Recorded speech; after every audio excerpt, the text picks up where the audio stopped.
aku serius. Oh, berikutnya. Om Swastiastu.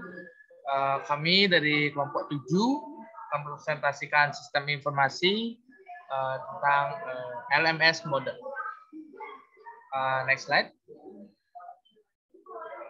Nah, adapun anggota dari kelompok 7 ialah yang pertama ada Dewo Nyoman Wahyu Apriya, kemudian ada saya sendiri Iwayan Agus Purbawo, kemudian ada IKD Agus Suryantara. Oke, next slide. LMS model.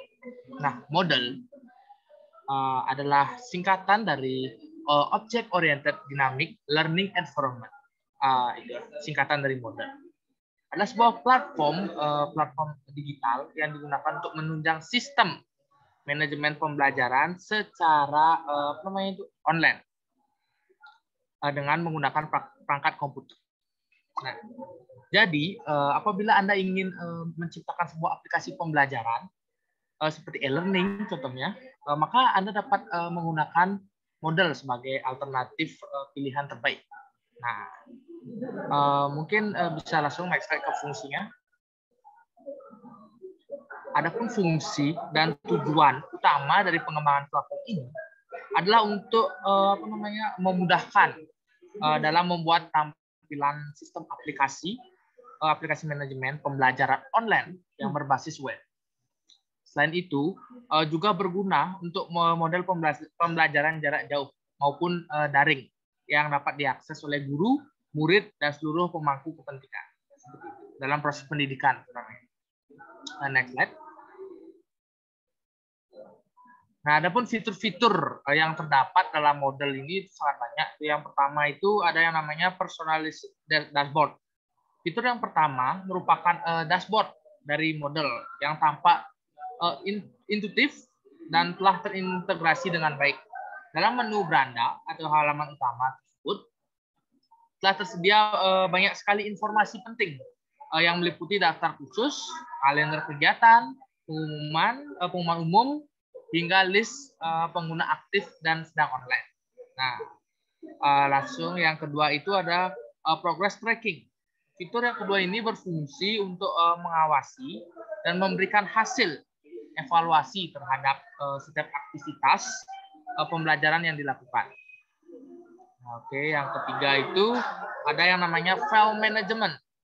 Nah, fitur yang ketiga digunakan untuk menambahkan sebuah file baru yang diberi nama sesuai dengan mata pelajaran tiap pengguna. Cukup dengan melakukan drag and drop saja. Anda dapat menambahkan file secara otomatis. Oke, lanjut yang keempat itu namanya per assessment. Untuk fitur yang satu ini tuh bisa terbilang unik. Kenapa? Karena di mana di pengajaran dapat meminta kepada peserta untuk memberikan nilai kepada teman atau peserta lainnya. Fitur ini juga diatur oleh pengajar dan tentunya melibatkan peserta untuk mendapatkan hasil yang memuaskan. Itu. Kemudian yang nomor 5 ada yang namanya inline feedback. Nah, dengan model ini pengajar tidak perlu repot untuk melakukan koreksi dan memberikan feedback terhadap hasil belajar peserta didik, karena dalam platform tersebut seluruh hasil evaluasi dapat langsung ditampilkan dalam browser. Nah, seperti itu. Yang keenam ada namanya multimedia integration.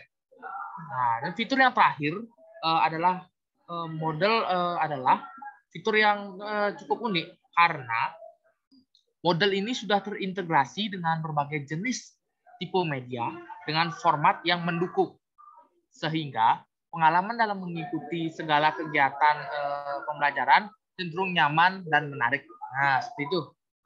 Untuk selanjutnya adalah tentang kelebihan dan kekurangan daripada model ini. Akan dijelaskan oleh Agus Suryantara. Untuk waktu dan layar dipersilakan. Baik, terima kasih. Di sini saya akan menjelaskan tentang kelebihan dan kekurangan dari LMS modul. Dimulai dari kelebihan, yaitu LMS modul menyediakan fitur yang lengkap, meliputi fitur untuk komunikasi, chatting, messaging, atau forum. Fitur untuk pembuatan dan administrasi materi pembelajaran. Fitur untuk melacak dan mengikuti perkembangan proses pembelajaran. Serta kelebihan yang kedua yaitu memudahkan penggunaan. Selanjutnya, adapun kekurangan dari LMS modul,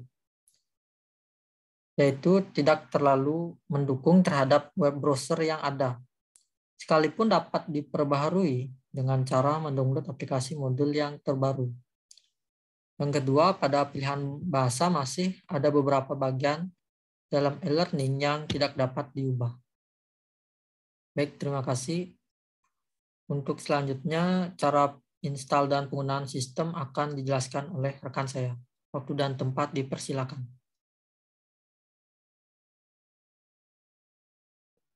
Baik, terima kasih atas kesempatannya. Sebelumnya, apakah suara saya terdengar ya, Agus? Sudah. Baik, izin share screen. Bisa ini ya, bisa end screen.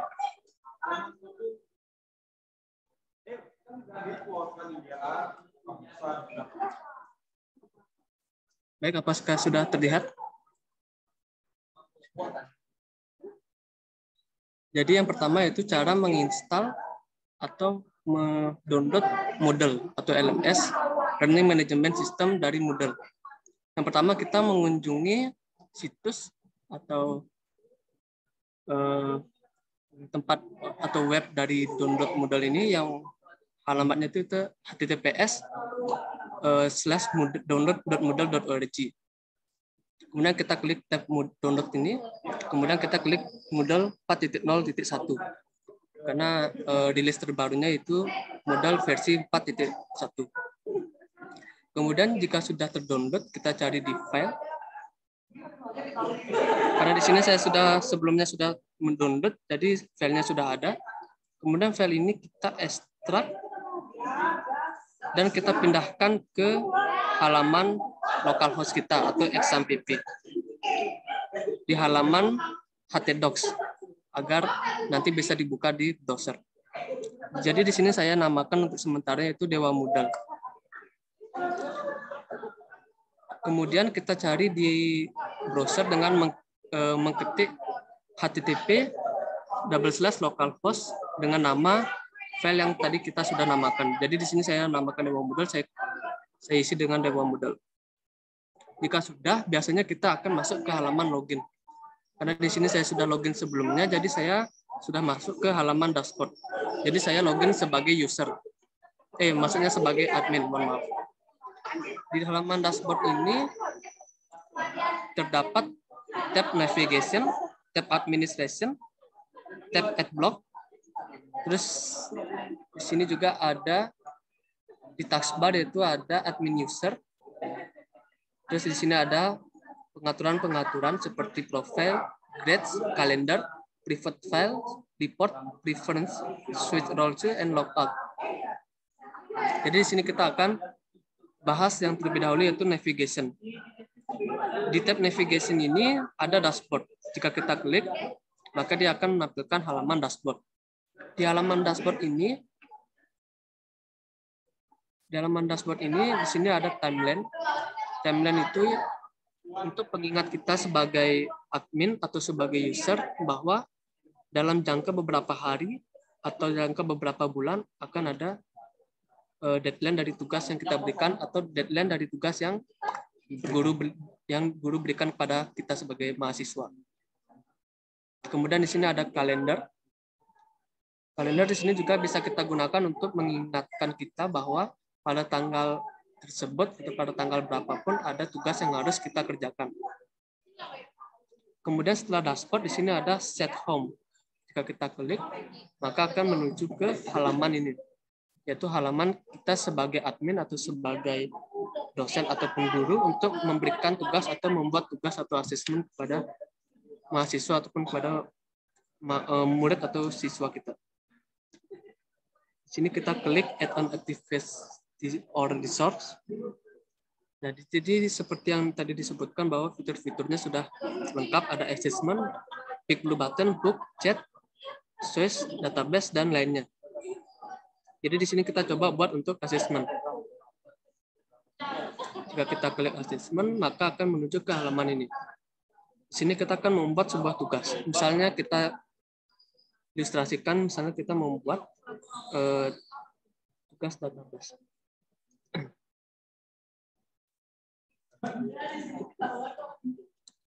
Kemudian di sini kita isi description.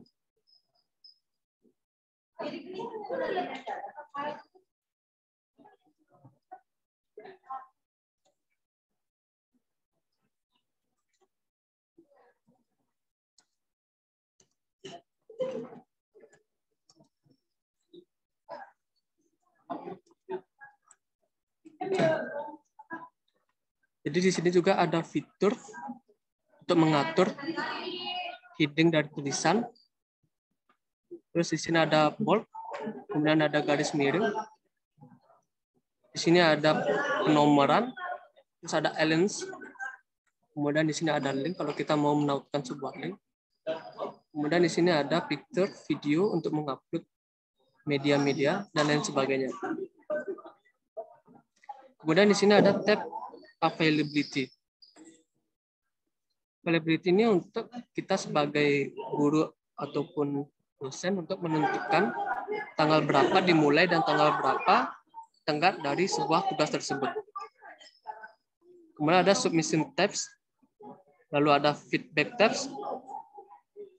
Feedback ini untuk memberikan komentar kita sebagai user atau sebagai siswa kepada siswa lainnya atau kepada pengajar. Kita berikan yes. Jadi jika ada fitur feedback sini kita berikan yes. Kalau tidak ada mungkin kita bisa pakai no. Kemudian ada banyak juga fitur-fitur seperti submission settings. Kemudian ada group submission setting. Jadi grup ini kita gunakan misalnya jika ada student atau siswa yang ingin join ke grup. Dan lain sebagainya. Kemudian dari set form di sini ada my course.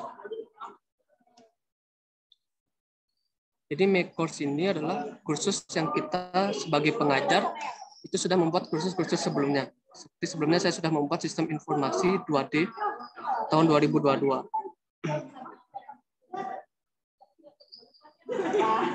Jadi di sini kita bisa mengeditnya. Jika kita sudah selesai mengedit, kita bisa klik tombol turn editing off. Jika kita ingin mengeditnya lagi, kita bisa klik turn editing on.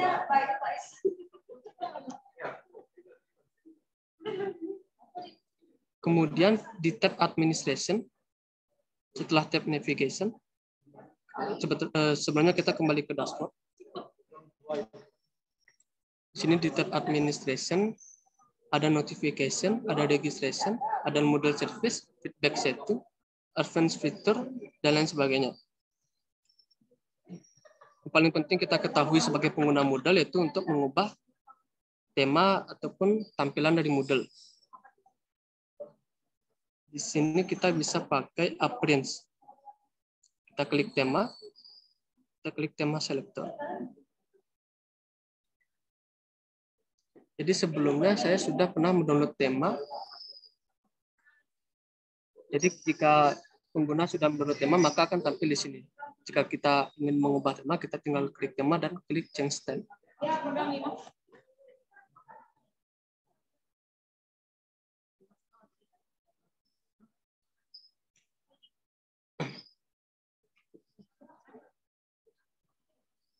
Kita kembali ke dashboard. Jadi asesmen yang sudah kita buat akan tampil di layar ini, di bagian sebelah kanan layar. Di sini dapat kita lihat ada pengumuman dan diskusi umum.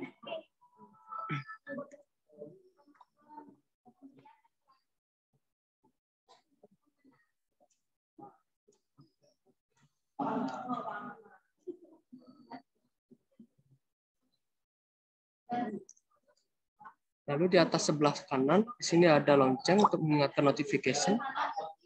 Terus di sini ada message atau pesan yang kita buat.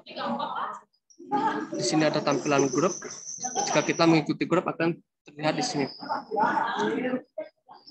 Kemudian ada private. Private adalah kursus yang kita berikan secara private.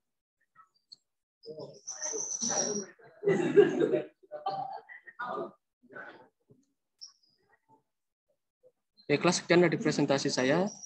Saya kembalikan ke admin, ke moderator.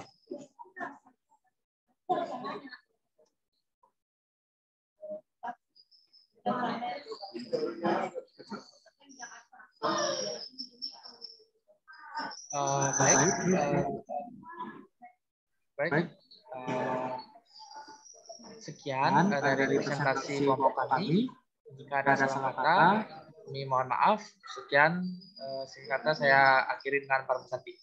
Om Santi Santi Santi Om. Terima kasih.